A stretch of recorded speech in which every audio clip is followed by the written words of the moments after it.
I couldn't believe my ears when I answered the phone. Are you serious?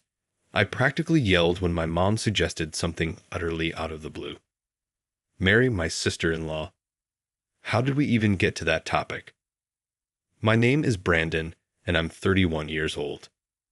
I was just expecting a regular check-in call from my mom. But instead, I got, Brandon, how are you? Listen, this might be sudden, but would you marry Emily? What? Where did that come from? It's not exactly a normal follow-up to how are you. I was so stunned that I blurted out my shock. For a moment, I wondered if something was wrong with my mom, but she stayed calm and kept talking. Well, you see, Emily's having a tough time raising her child alone.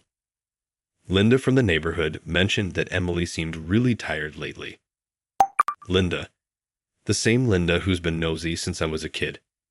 I was curious about what she had seen this time.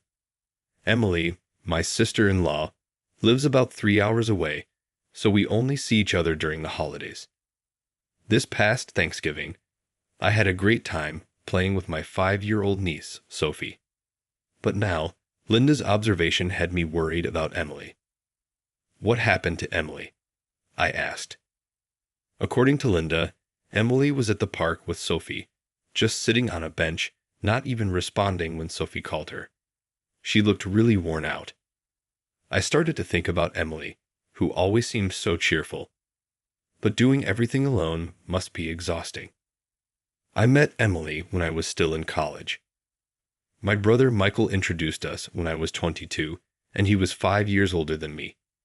We weren't super close as brothers, probably because of our age gap and different personalities. I was all about baseball, while Michael preferred reading and crafting. He was the smart one, often helping me with my studies. Brandon, do you need any study guides for the entrance exams? I can help you out, Michael would say. I wasn't confident about my high school entrance exams since I spent most of my time in club activities. So, instead of cram school, I asked Michael for help. First, try solving these problems, he said. I didn't do too well on the first try, but seeing my results, Michael became an enthusiastic tutor.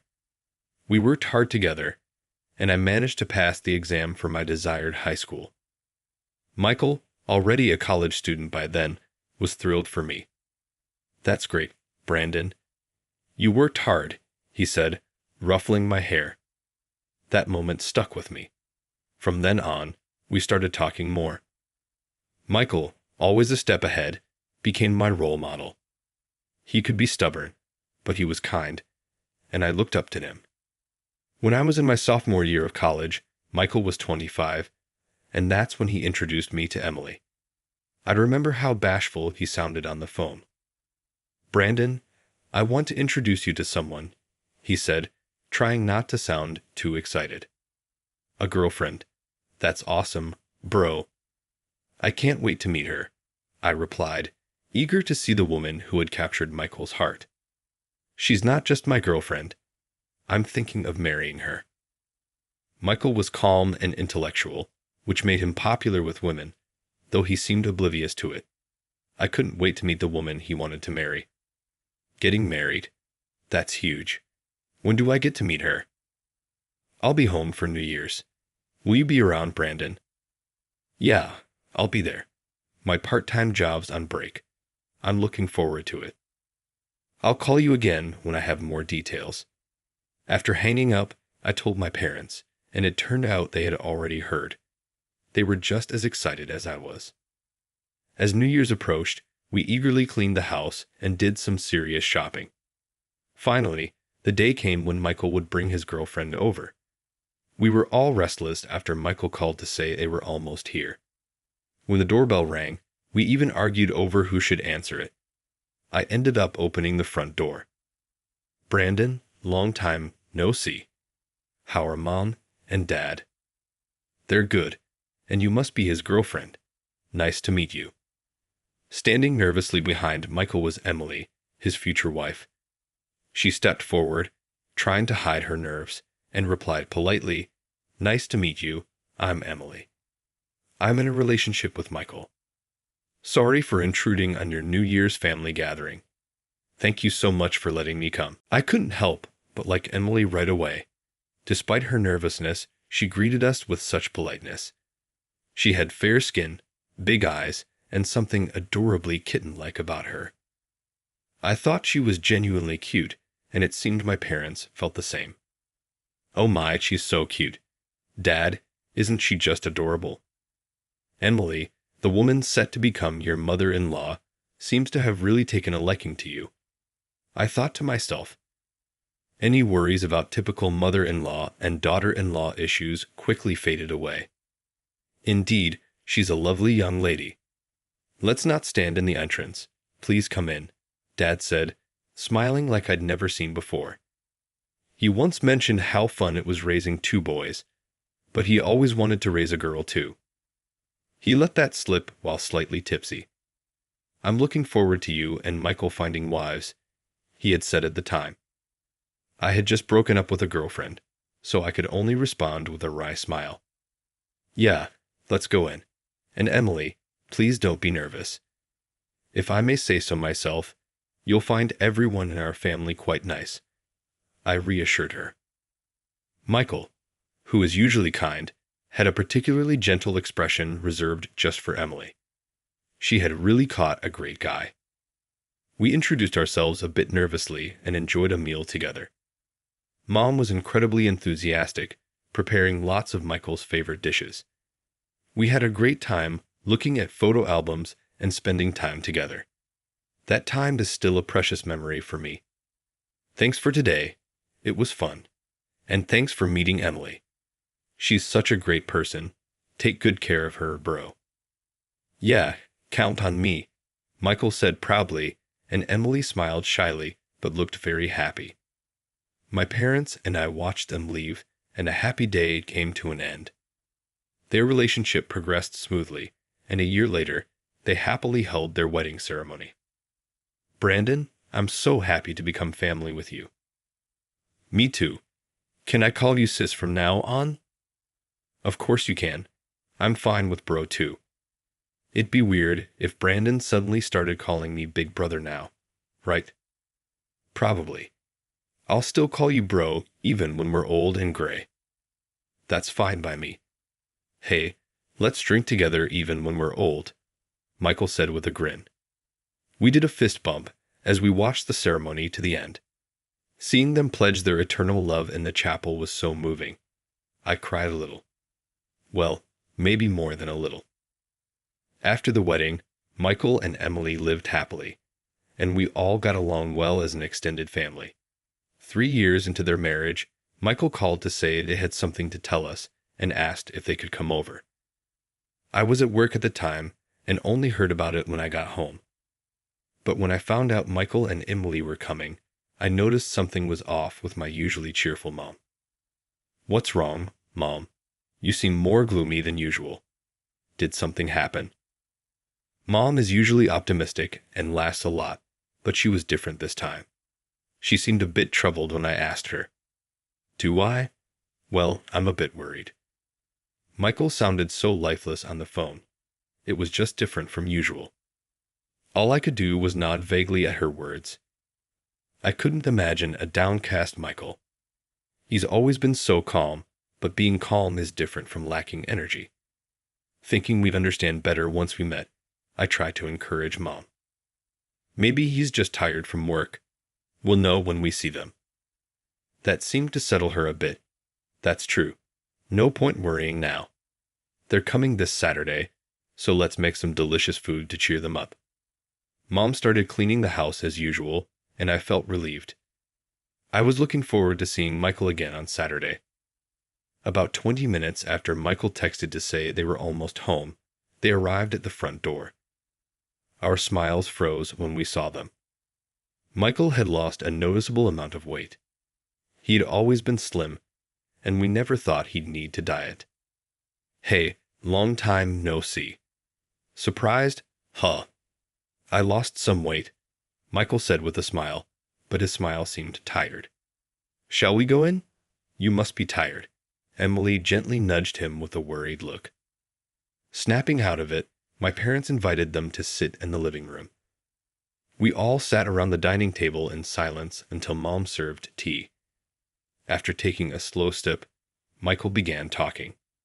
Sorry for the shock. I lost a lot of weight. Losing weight really drained your energy. What happened?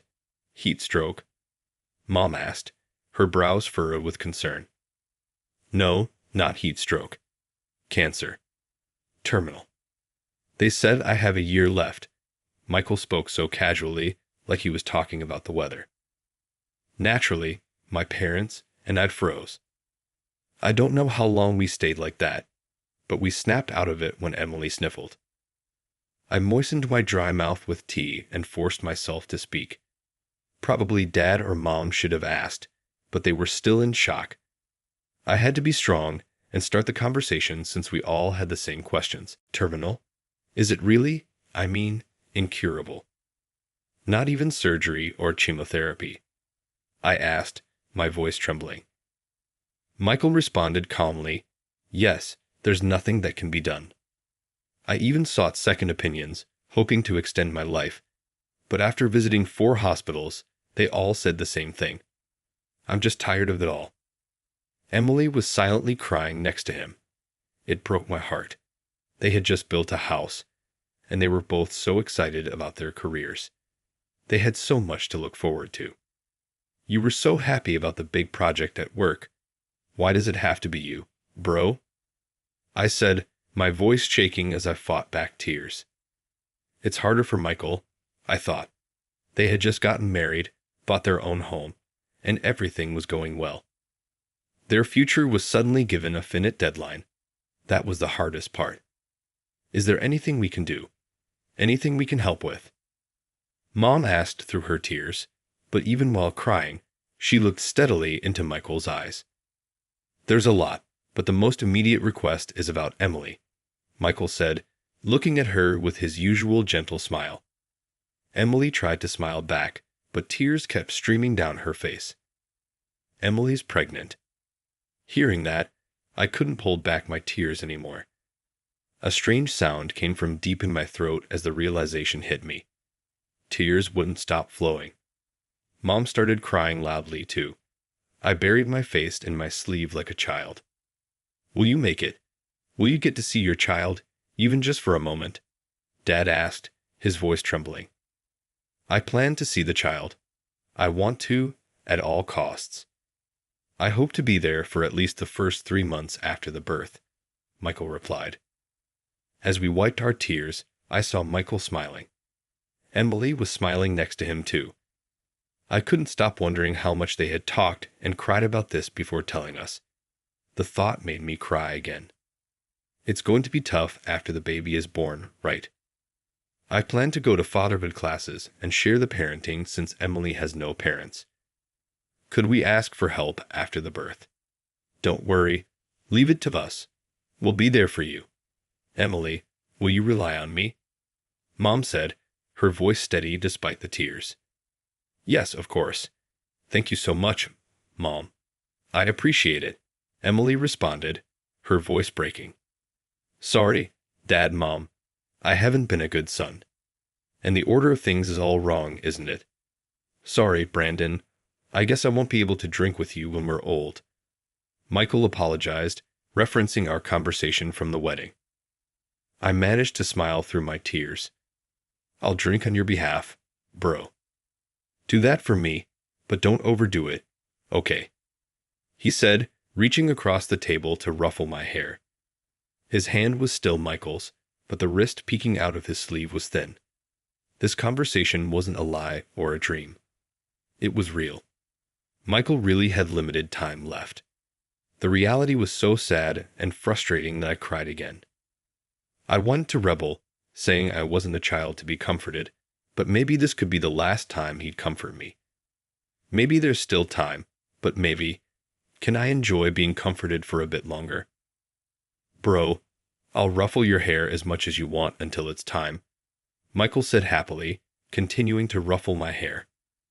My parents and I were visibly affected, and I could hear them sniffing louder, but I didn't mind. I think Michael probably didn't either. After being comforted by Michael for as long as I needed, he and Emily eventually left. Our entire family was worried about them driving home. Even though I might have lost some strength and get tired more easily now, I still want to live as normally as possible. I assured them not to worry, promising to make sure he'd be careful. We repeatedly reminded Emily to take good care of Michael before seeing them off. As soon as they left, Mom collapsed in tears. Why? Why does it have to be him? Why does he have to go through this? She cried like I had never seen before, wailing loudly. I would take his place if I could, especially now that they're expecting a child. Even Dad, who had tried to remain calm, knelt beside Mom and cried. He was just trying to stay composed, but I knew he wanted to cry too. Dad has always been a devoted father, and seeing my parents like this broke my heart. I knelt down and hugged them both. The parents who once seemed so big and protective now felt so small to me. Let's do everything we can to support Michael and Emily, I said, my voice choked with tears. I don't know how, but we'll give it our all. My words brought us together, and we agreed on 3 things during our family meeting: not to impose our opinions on Michael and Emily, to support whatever they wanted to do, and to offer financial help within reason. We were careful to give them space, but we stayed involved in their lives. When Emily had severe morning sickness, Mom stayed overnight with her, and Dad or I accompanied her to the hospital when needed. As time passed, Emily's pregnancy reached 6 months, and Michael found strength in talking to their growing child. But then, one late night, the phone rang, startling us all. I took care of Mom, who was frozen in shock, while Dad answered the call. Hello, Emily. Yeah. Dad's tense voice filled us with dread. Mom clutched my sleeve, and I held her tightly. Understood. We'll be there right away, Dad said, and I knew the time had come sooner than expected. Is Michael not doing well? I asked, my heart sinking. He suddenly became unwell and lost consciousness. They've asked for the family to come, Dad explained. Why now? Mom cried. He was so close to meeting his child. I felt a wave of frustration, but I knew we needed to stay strong. Encouraging my devastated parents, I spoke up. Let's say our goodbyes properly. Let's get dressed quickly. Dad, should I drive? It might be safer. My calm tone seemed to motivate my parents, and they began to move. Would you mind? Thank you, Dad said, relieved. We hurried through the night, driving 3 long hours on the highway to the hospital. I kept wishing it were closer, but we trusted the doctors Michael and Emily had chosen, so we never interfered with their decision. When we finally arrived, we were led to Michael's room. It was a simple private room, where my brother lay on the bed, looking so fragile. Emily was by his side, crying and holding his hand. Look, everyone's here. Your father, Mother, and Brandon, she said to him, her voice trembling. Michael. My parents spoke to him one after another, but I stood frozen, unable to move. I had so much to say, but saying goodbye felt like accepting the inevitable, and I couldn't find the courage. Emily, still crying, gently pulled my hand. Brandon, please say your goodbyes to Michael, she urged, her grip surprisingly strong. She was the one suffering the most, with a child to raise on her own now. I couldn't afford to be scared. I nodded and let her lead me to Michael's bed. I took his thin hand in mine. Bro, you've worked so hard, I said, my voice shaking. I'll never forget you. Don't worry about Emily and the baby. We'll take good care of them. It's okay. I squeezed his hand tightly, hoping it would reassure him. I wiped away my tears as Emily spoke to him too. Thank you for all the happiness, she said softly. Our time together might have been shorter than others, but I was happy. I'll make sure our child is happy too. Thank you. We all cried uncontrollably as if Michael had waited for everyone's farewells before quietly passing away. After that, I cried so much I lost track of time. When I finally came to my senses, everything was over. A small altar for Michael was set up in our house. Every day, we gathered as a family to pray at the altar and remember Michael. Emily, we're excited for you, but are you okay?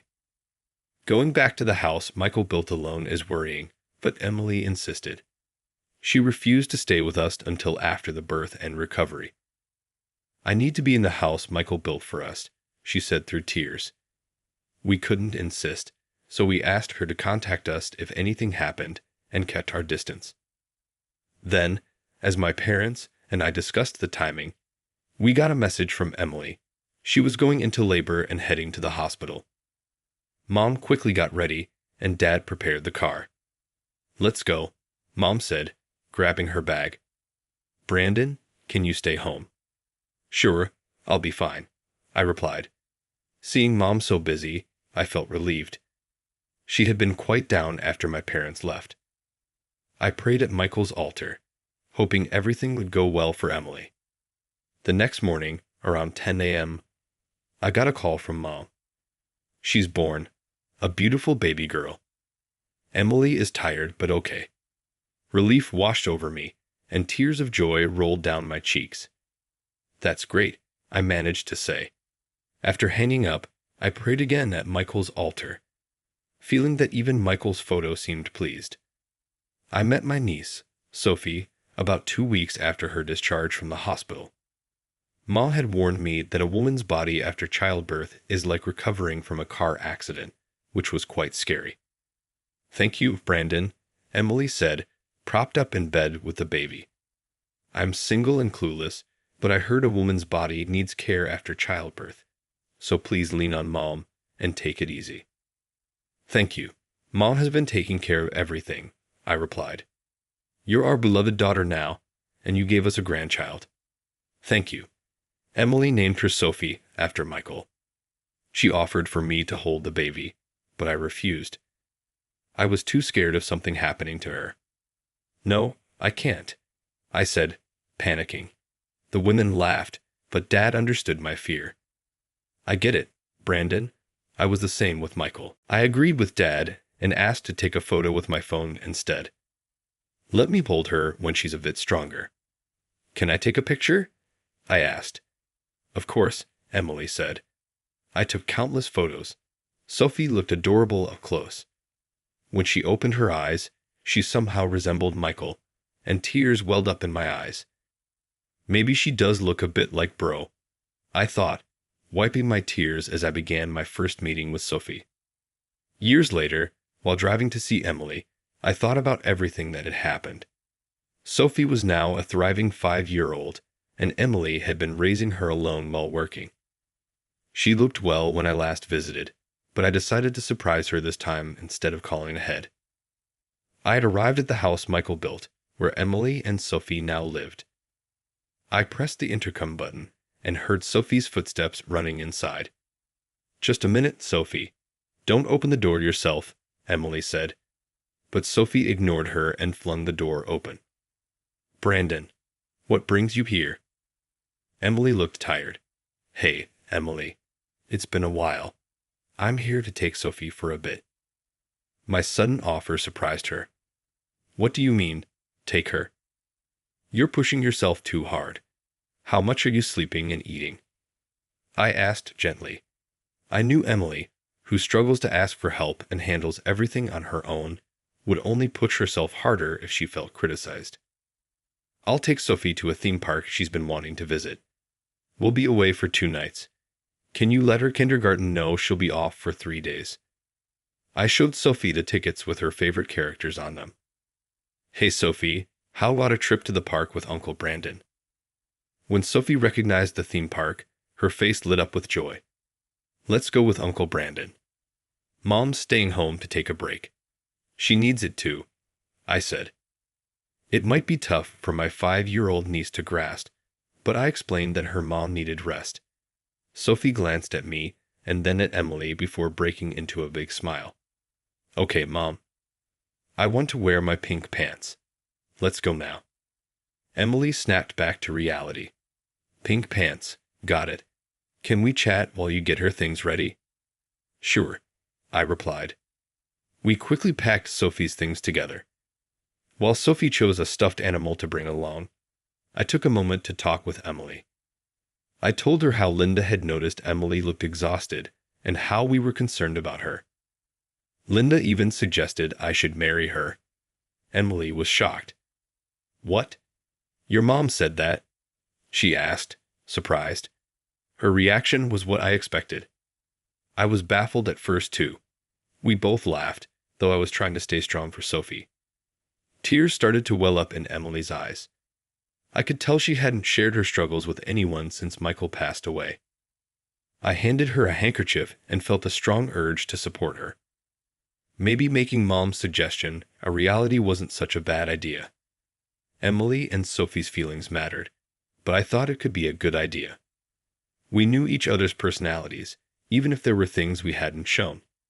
It's better than starting from scratch. Emily looked up at me, tears still in her eyes, her face flushed. Are you teasing me? This is a big deal for me and Sophie.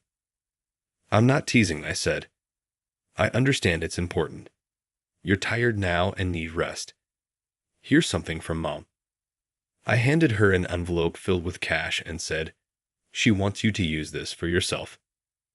Emily cried a bit more, but looked somewhat relieved. You look relieved, I said. I'm glad you could cry. Think about what I said. I never thought of you that way, Brandon. You've always been just my brother-in-law. But now, I remember something Michael said. What did he say? I asked. He said you were kind and compassionate. If anything happened, I should rely on you. That I could trust you with me and the baby. Emily chuckled. It sounded so bossy at the time, but now it makes sense. I laughed. Michael's intuition was spot on. He trusted me enough to believe I could take care of his family. I laughed again, trying to hide my emotions. Emily laughed too, and just then, Sophie returned, carrying an armful of stuffed animals and looking thrilled. Her adorable excitement made us both laugh. After convincing Sophie to bring just one toy, we headed off for 2 fun nights. Sophie behaved well, managing bathroom trips and changing clothes on her own. After bathing her at my parents' house, I knew there'd be no issues. But her boundless energy was impressive. By the second night, I fully grasped the challenges of parenting and deeply respected Emily for handling it all alone. All right, let's head back to Mom's place. Yay, Sophie cheered. After 2 fun-filled nights and 3 days away, we finally returned home. Emily was waiting for us outside, just as I had promised. Sophie, bursting with excitement, waved at us from the car window. Once we parked and I got her out, she ran straight into Emily's arms. Sophie chattered nonstop about our adventures, and Emily, smiling and attentive, seemed more energized. Once inside, Sophie plopped down on my lap, using my arms as a chair. It was so cute that I couldn't help but smile as I recounted our activities. As Sophie started to get sleepy and fussy, Emily suggested bedtime. But Sophie refused to be held by her, saying, I want to sleep with Uncle Brandon, not Mommy. Uncle Brandon, hold me. I picked up the grumpy Sophie and asked Emily to set up a bed. All right, let's sleep. Uncle Brandon will be here too, I said as I lay down next to her. Sophie chatted for a bit but soon fell asleep. Watching her peaceful face, I thought how adorable she was, and I must have drifted off too. I woke up to Sophie patting my face. Seeing me jump, both Sophie and Emily burst into laughter. You looked so comfy sleeping next to Sophie that we didn't want to wake you, Emily said. I was surprised. Keeping up with a 5-year-old's energy for 2 days straight had been more tiring than I expected. Suddenly, Sophie asked, Hey, Uncle Brandon, aren't you staying here? I was puzzled. Emily seemed confused too. Sophie continued, I want Uncle Brandon to always be at our house. I want to play, eat meals together, and nap. I wish Uncle Brandon could be my daddy. Emily was quiet, unsure how to respond. Sophie pointed at Michael's photo and said, "It's okay to have two daddies." Emily started crying, and I couldn't help but join her. Sophie looked bewildered and asked, "Mommy, does it hurt somewhere?" Emily, wiping her tears, said, "No, honey, I'm just surprised by how thoughtful you are. Yes, having two daddies is okay." I felt genuinely moved by Sophie's innocence and clarity. I silently vowed to make her and Emily happy, taking Michael's place. Of course, that includes both Sophie and Emily. Sophie then suggested, "Should we ask Mom? If Michael were here, he'd laugh and say everything will work out just fine." Emily said to me, "Thank you, Brandon. How about we start dating with the understanding that you'll be a dad?" Those words made me incredibly happy. "Thank you, I'm looking forward to it," I replied. Sophie cheered, "Yay, let's hug." She pulled me over to Emily for a group hug. All three of us smiled. Sophie kept repeating hug and giggling happily while Emily smiled shyly. I vowed to myself and to Michael to always protect these smiles. All right, everyone's presentations are done, Nick, the manager, said as he tried to move the discussion forward. "Excuse me, I haven't. I recently found out something." Nick interrupted me and began to speak. "There's apparently someone in this department who didn't graduate high school and is just a part-timer. Meetings should be for employees only." "Absolutely right." His lackey, Mike, of course, agreed with Nick. "I'm leaving." After leaving the meeting room, I started to shut down my computer. I noticed that an email had arrived, not in my personal inbox, but in the company's shared email. Thinking, there's no point in speaking up, no one will listen, I went home quietly. The next day, I heard a commotion from Nick's desk. He was staring at his computer screen, his face pale. "Nick, is something wrong?" Mike looked at the screen with him. And he turned even paler than Nick. Why is he so angry? Knowing the reason for Mike's distress, I thought to myself, serves them right. My name is Adam. My mother passed away when I was in the 9th grade, and I was raised by my father. Well, you could hardly call it being raised. After my mother passed, my father changed. He drowned his sorrows in alcohol, and though he still went to work, he squandered our living expenses on horse racing. Because of that, I had to start working part-time as soon as I entered high school. Every month, I went to the convenience store with bills in hand that couldn't be auto-deducted from my father's account. Even though I endured it because I didn't want to be alone, I reached my limit in my second year of high school and dropped out. I found a live-in job at a distant inn. Thank you for everything. The day I left home, my father, still staring at the TV, spoke. Take care. That was our last conversation. Back then, 18 wasn't the age of majority, so I needed my father's permission to work, and I couldn't hide my place of employment. Yet, my father never visited me even once. I kept working just to survive, and before I knew it, I was 42.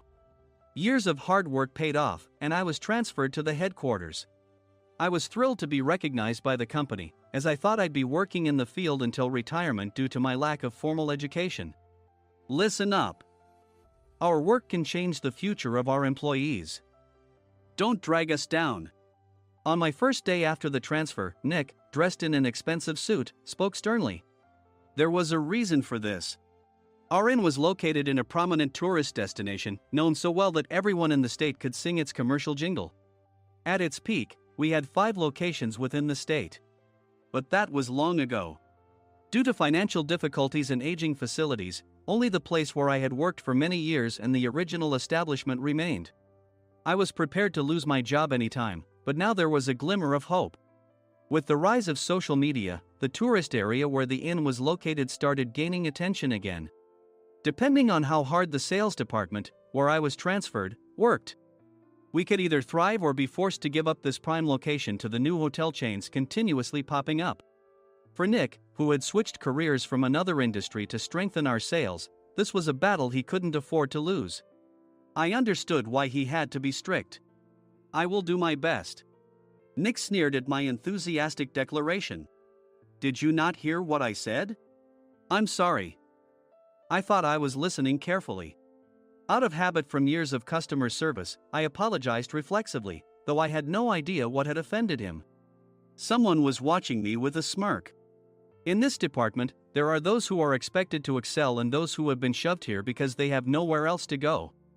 You are the latter. It was Mike, the section chief. He's 7 years younger, at 35. But he was called to headquarters much earlier than I was and had been moving around within the headquarters ever since. I'm not jealous, but I can't accept that he's my boss. Graduating from a prestigious university, he has an unusually high pride and caused many problems as a newbie, making things very difficult for me when I was the front desk leader. When I found out Mike was transferred to the sales department a month before me, I was disheartened. Mike is right. With just a middle school diploma, there's not much you can do.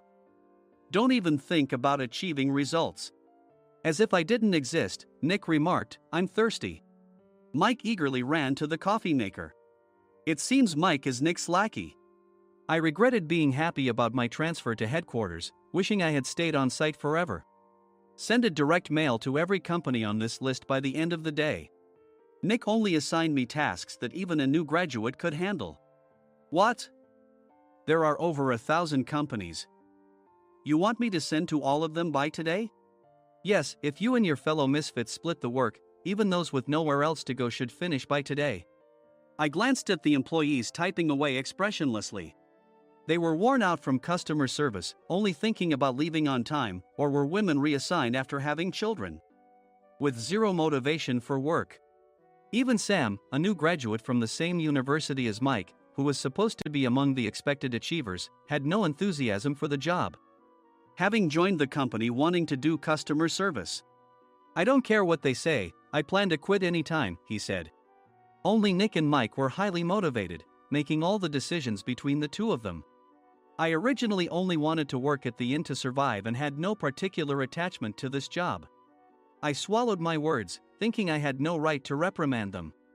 About a month after the transfer, Nick told us with a frustrated look. To commemorate the 50th anniversary, we've decided to create a plan exclusive for one group per day. Originally, Mike and I were supposed to come up with it, but our president, Mr. Thompson, insists on hearing everyone's opinions. So, you all get a chance. As Nick explained, Mike began handing out prints. Make sure not to embarrass Nick. If your ideas are half-baked, you'll have to redo them. It seemed that they had printed his handwritten notes by Mr. Thompson, which included several questions and a section for free responses. It made sense why Nick had to seek our input, given that all responses had to be submitted to Mr. Thompson. We were given a week to think about it, and a meeting was scheduled to compile our ideas. My plan is to let guests enjoy both the old and modern America.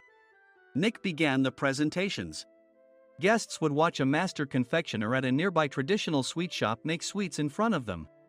The welcome drink would be premium tea in a bottle. Nick's plan was certainly attractive. After his presentation, Nick called on us to present in the order we were seated. Just as I stood up for my turn. All right, everyone's presentations are done. Excuse me, I haven't. I recently found out something. Nick interrupted me. There's someone in this department who didn't graduate high school and is just a part-timer. He was likely talking about me. I joined the company as a part-timer and was made a full-time employee when I turned 20. That was 20 years ago, so Nick and Mike probably had no chance to know until recently. Meetings should be for employees only. Absolutely right. After that, Nick kept creating opportunities to solicit everyone's opinions, purposefully excluding me from speaking. The meeting unexpectedly heated up and went past the scheduled end time. A few people asked to leave, and the discussion continued with the remaining few. Still here? Normally, you'd leave in that situation. Though I had no attachment to the job initially, hearing kind words from customers made me want to make them happier. For someone like me, with nowhere to go, the inn was my home and customer service was my life. I felt pathetic about my current self. I'm leaving. I left the conference room and started shutting down my computer. I noticed an email had arrived, not in my personal inbox, but in the company's shared email. Thinking no one would listen to what I had to say anyway, I quietly went home. The next day, while preparing the DM as instructed, I heard a commotion from Nick's desk. In his haste to stand up, he hit his knee on the desk. He stared at his computer screen, his face pale. "Nick! What's wrong?" Mike, thinking he should be the first to rush over, approached Nick while still wearing his coat. He peered at the screen with Nick. And he turned even paler than Nick. Why is he so angry? Who is responsible for this company? Nick, more irritated than ever, asked, and Mike answered without checking. Probably Sam. Sam wasn't there because he was attending a morning training session for new hires. Nick gave up on getting angry and returned his gaze to the screen. They were looking at an email that arrived right after the end of the working day yesterday. Apparently, no one, including me, had checked it before leaving. The email was from a large company that used us for their annual employee trips. The president and executives of that company also frequently used our services personally. President of the company, Mr. Mason himself, had declared that neither he nor his company would ever use our services again. Well, some companies cancel their employee trips or stop using our services due to financial struggles. Let's just move on. Mike kept wiping the sweat from his forehead with a handkerchief. Knowing why Mike was so agitated, I quietly watched their interaction. Do you know how much revenue we get from that company? We can find other guests to fill the rooms, but we'll lose the banquet costs, gift shop revenue, rental car fees, and more. Moreover, the gifts were supposed to be prepared by the traditional confectionery shop involved in Nick's proposed plan. If it's known that we incurred such a huge loss at this critical time, Nick's position in the company would be jeopardized. Nick took a deep breath, seemingly trying to calm himself. All right, Mike. Go to New York right now and apologize to Mr. Mason. What? You're coming with me, right? I have urgent work to do. I trust you, which is why I'm entrusting this to you. Please. Mike, believing Nick's sincerity, agreed with a determined look on his face, saying, yes. That's Nick for you. Even if Mike went to apologize, Nick would shift all the blame onto him if the client didn't change their mind. Well, it was Mike's fault to begin with, so it served him right. About 3 hours later, Sam answered a call from somewhere and repeatedly apologized, saying, I'm very sorry. Everyone watched to see what was happening. After ending the call, he informed Nick with a weary tone. When Mike arrived at the client's company, he only made things worse, further infuriating Mr. Mason. He was demanding, get his boss here immediately. It was no wonder Sam was exhausted, dealing with such a call right after returning from training. What is that idiot doing? All right, Adam, you're coming with me. If sacrificing Mike didn't work, then I must be next. Normally, I'd want to refuse at all costs, but I saw an opportunity in this situation. If I can be of assistance, I'd be happy to join you. I obediently followed Nick, and we flew to New York. When we introduced ourselves at the reception, it became clear how serious the situation was, as the receptionist personally escorted us to the president's office. Angry voices leaked through the door, making both Nick and me uneasy. Excuse me. I'm Nick, the supervisor. I understand my subordinate has caused you trouble, and I deeply apologize. Nick, with his experience in the corporate world, knew enough to offer an apology before excuses. However, his customer service skills left much to be desired. I sighed as I saw Mike trembling like a small dog in the corner of the room. What kind of training are you giving your subordinates? Mr. Mason glared at Nick with a red face. The intensity of his gaze made even Nick take a step back. Regrettably, I joined this company only 2 years ago and was unaware of Mike's issues. I should have identified his shortcomings sooner. Indeed. I should have realized sooner. No sensible person would come to apologize and then give a lengthy presentation on the drawbacks of not using their in. Nick froze, his mouth slightly open. Suspecting the worst, I picked up the documents that had fallen to the floor. It seemed Mike hastily prepared these documents on the plane, listing the disadvantages. Disadvantage 1: if you change the venue for the company trip, employees might suspect it's for cost-cutting reasons, leading to a negative impression. Reading it aloud half-jokingly, Nick snatched the papers from my hand and checked the contents with a furious expression. Among the stack of documents was a receipt from a nearby convenience store's copy machine. I felt a pang of dread, hoping he hadn't shown the receipt as well. What do you think he said when I asked what kind of nerve he had to do this? I'm very sorry. Faced with the dire situation, Nick must have thought there was nothing left to do but apologize. In a voice smaller than I'd ever heard from him, he uttered words of apology. He said, "I'm a Harvard graduate. I don't believe I said anything wrong." Mike! What have you done? Forgetting his plan to pin the blame on Mike, Nick yelled loudly, even in front of Mr. Mason. "I didn't do anything wrong." "You're still saying that? Look at him." Mike pointed at me with a shaking hand. "I was assigned to headquarters in my 20s and now I'm a section chief. This guy only made it to headquarters at 42. Everything I've done proves I was right. So why are we losing the contract?" Having said his piece, Mike collapsed to the floor. "Of course. You were sent there because you had nowhere else to go." Mike never expected to hear such words from someone he looked down upon. He lunged at me, and Nick hurriedly stepped in to stop him. "Mr. Thompson told me Mike is a quick thinker, and to take good care of him." There's no way he was pushed aside. "Don't make things worse here." "He didn't say quick thinker, he said only quick-witted, didn't he?" I don't remember that part. I recalled the many troubles Mike caused when he was a newbie. When Mike was on the front line, his pride was so high that he never apologized to customers. Customer service, especially in our job, doesn't work alone. It brings both good and bad situations. If the front staff or housekeepers made mistakes, or the cleaning company didn't properly clean a room, one had to apologize to the customers regardless of personal fault. Mike, in such situations, would never apologize, insisting he wasn't at fault.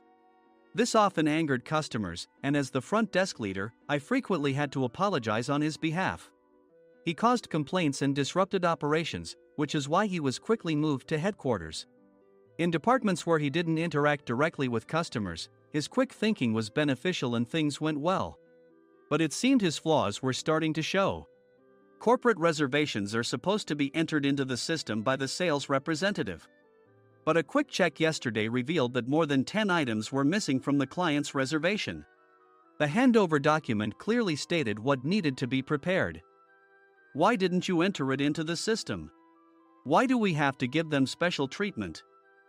Filling rooms near the banquet hall, setting up all the food in advance. Specifying the brand of wine, they're too demanding. No wonder he always angered customers, I thought, feeling a headache coming on. Grouping them in rooms near the banquet hall is for our benefit too. It makes it easier for the staff to set up beds and serve breakfast since everyone's schedule is synchronized. As for the other requests, Mr. Mason suggested them to lighten our load. I didn't know that. Nick finally seemed to realize that Mike was the one who had angered the client. What did you say to them? I just told them we wouldn't give them special treatment anymore. We shouldn't waste effort on things that don't bring in money. I was utterly exasperated at his lack of understanding of customer service. Of course, we shouldn't comply with unreasonable demands. But carrying over successful practices from past stays makes customers feel remembered and enhances their experience. Good memories encourage repeat visits. That's part of our job. I looked down at Mike, who was sitting on the floor. In our job, nothing is a waste. Mr. Thompson likely moved you to the sales department, hoping you'd finally understand this. How do you think he feels now that you've failed to meet his expectations? Mike, tears in his eyes, fled the president's office. I was amazed he still hadn't apologized. You have it tough, Adam. It's okay, we're all employees of the same company. I deeply apologize for this disrespectful incident. Especially after all the care you've shown us. If it weren't for you, Adam, I really would have stopped staying here. When I heard you were moving to the sales department, I was willing to reconsider if you handled it. Seeing us talk so amicably, Nick's face contorted. Do you two know each other? Adam's service is excellent. I always requested him specifically. Normally, we don't accept specific staff requests, but we made an exception for Mr. Mason, adjusting my shifts accordingly. He had personally stayed at our hotel just before my transfer, and during casual conversation, I mentioned, I'm moving to the sales department soon. If I hadn't told him then, things could have been much worse. Please continue to take care of us. I look forward to it. On the return flight, Nick awkwardly offered me a can of beer. It's still working hours. Of course, I had no intention of forgiving him for a single beer. Nick might try to pin everything on Mike and avoid any consequences. While pondering this, a startling fact came to light. Nick, the tea bottles for the plan have arrived. I handed Nick a bottle labeled with our inn's name. They look good. What are you talking about? These are plastic bottles. I had assumed we would use the trendy, high-end bottling tea. But what arrived were ordinary plastic bottles of tea with customized labels. The only unique aspect was the label, which had the inn's name, making it look customized. Upon further investigation, I discovered that a substantial amount of money was set to be paid to the tea company. It was priced like bottling tea. Does this plastic bottle really cost $100 each? The tea inside is specially blended for us. The extra cost is for that. Wouldn't it be better to use another tea company? Or is there a specific reason we must use this one? As Nick continued to make excuses, I showed him a printed email. I informed the tea company's president, Mr. Mitchell, that we discovered irregular payments and he confessed. He said you two were high school classmates and planned to split the extra money. That idiot. Why did he confess? That's not important. You should worry about yourself, this could turn into a police matter. Opening the bottle cap, I suggested. How about calming down with this tea? It supposedly has a relaxing effect. Nick drank the tea frantically. In the following days, decisions were made about their fates. Mike was reassigned to the General Affairs Department, with no chance of transfer or promotion, as per Mr. Thompson's orders. As for Nick, since the payment to the tea company hadn't yet been made, he narrowly avoided legal trouble. Instead, he was encouraged to leave the company, and to avoid further complications, Nick submitted his resignation. Rumor has it that connections between HR departments have made it difficult for him to find new employment. Even though it was good to have those two gone, something unexpected happened in the sales department. Everyone became motivated and united in refining the 50th anniversary plan. In the end, my plan was adopted. We collaborated with the Tourist Information Center to provide personalized guides. The plan, tailored to the number of guests, was truly special for the 50th anniversary. Hey, is Adam's family coming to stay? I immediately booked that special plan for my family. Sam noticed it on the reservation list and quickly picked up on it. Yes, I'm inviting my father. That's great. I might invite my parents too. I lacked the courage to face my father just as Adam. But here, with the confidence Mr. Mason praised, I felt ready. The 50th anniversary plan was a perfect opportunity to reconnect with my father. I hoped to bring back the days when we could laugh together as we once did.